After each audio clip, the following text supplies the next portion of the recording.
There is a well-known saying that goes, always give the hardest job to the laziest person because they will find the easiest way to do it. What is the best real-life example of this you have seen? 1. I once was a temp at a tiny office on a construction site in around 2003. I was only there for one day while the regular person was on some training. They sat me down and told me that I just needed to copy all these numbers from one program to another. So I selected them, hit Ctrl-C and Ctrl-V. They stared at me. Turns out about 60% of this woman's time had been spent manually typing numbers from one place to another. 2. I worked in a CNC shop. There would be a pile of jobs that needed to be done for the month. Some took days to run while others were generally quick. The record for jobs done in one day was 8. What I did was look through all the jobs and organize them by setup. Meaning, every job has a setup time. Can take an hour to get all the tooling together, set up the cutting table, and setting the part square to the table so the machine can gauge where the part is, so when I insert the code into the machine, it can run flawlessly and drill, mill, tap whatever within a literally hair measurement. For every single job, the majority of parts use standard tooling, and I have an automatic tool that changes with 20 pockets. I figured out how to line up the jobs so they all have the same setup. Blew the record out of the water with 30 jobs done in one day, saving the company tens of thousands in work hours. All because I didn't feel like doing all the setups that day. 3. I worked a summer at a mortgage company as an underwriter assistant. My only job was printing documents and then hole punching them to put in folders. They had a super fancy Xerox printer that did my entire job for me, but the underwriters at this company didn't know how to click through printer settings to make the machine hole punch as it was being printed. I showed them how to do it, and they resisted it super hard. So I got to keep my job.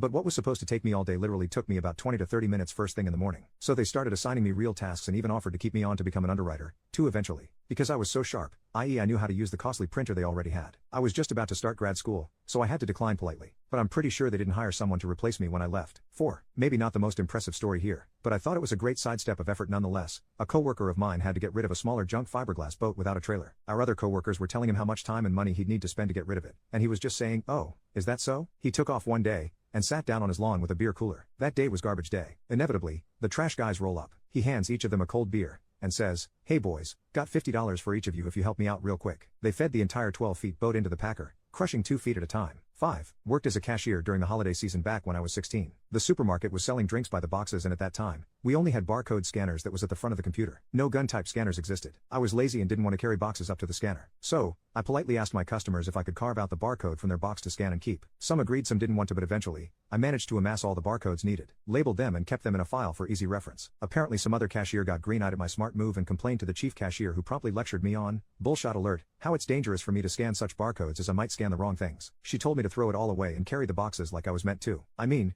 I was young so I could, but the other cashiers were older and some were elderly and needed the customers themselves to help carry the boxes to the scanner. But whatever, I guess jealousy trumps common sense. 6. I work in a semi-warehouse environment and we have to track where items are at all times. When we moved X item from location A to location B, we had to type out the to and from locations. We do this hundreds of times a shift. I went online to a free barcode maker website and spent about 20 minutes making location barcodes. I save hours a day by scanning barcodes. 7. I used to deliver beer. I did not like it. I may have ended up with 30 stops in a day, including deliveries that the customer would call our office for. I used to bring extra beer and blank invoices with me on the truck to prevent having to drive back to my warehouse to deliver one keg to a place that I was currently across the street from. 7 years later, the driver of that route is still doing that. 8. Herding yak with a drone takes the cake for me. They run from it and oddly fear it. This is surprising, considering they have literally zero aerial predators. We only did it a few times because it really makes them uneasy, and doesn't treat them well, but it is very effective and easy, and you can hear them from over half a mile away from inside the house. 9. At my last job, a truck suspension shop, we did inventory every December and it was someone's job to count all the washers and screws of every size. It was my first inventory, and I casually mentioned that they should just weigh one screw or washer, then weigh them all and divide the weight to get the count. Everyone looked at me like I'd given them the key to the universe. Counting washers and screws went from a day or two to just a few hours. 10. In high school we had to do 4 book reports every year. A friend of mine did his on each Lord of the Rings books and The Hobbit freshman year and turned in the same 4 book reports for the rest of his time in high school. You switched English teachers every year so no one ever caught on. I was never brave enough to try the same thing. 11. Automated 70% of my job in a large finance firm as an intern. Never disclosed it and got paid easy money for 6 months. I spent the time doing courses and applying for my grad school. Got my admission letter during the final 2 weeks of my internship and never looked back. 12. Worked in a huge hotel by the airport. We had a layover with over 400 people. I think we were 3 employees. They had a buffet for dinner and then left to go to bed since it was 1 or 2 a.m. The rule was that we should always go to the room and pick up as many plates as we could and then bring them to the cleaner. Took ages, and I wanted to go home. I decided to roll out the cart, collect the plates, and put them on the cart. Guests saw it and started putting their plates on the cart when they left. All of a sudden, hundreds of people cleaned up their own stuff. The duty manager saw it, and I thought he would blast me since the hotel was a 5-star place. He just looked at me, smiled, and said, "That's why I like to hire lazy people. They think of ways to finish work faster."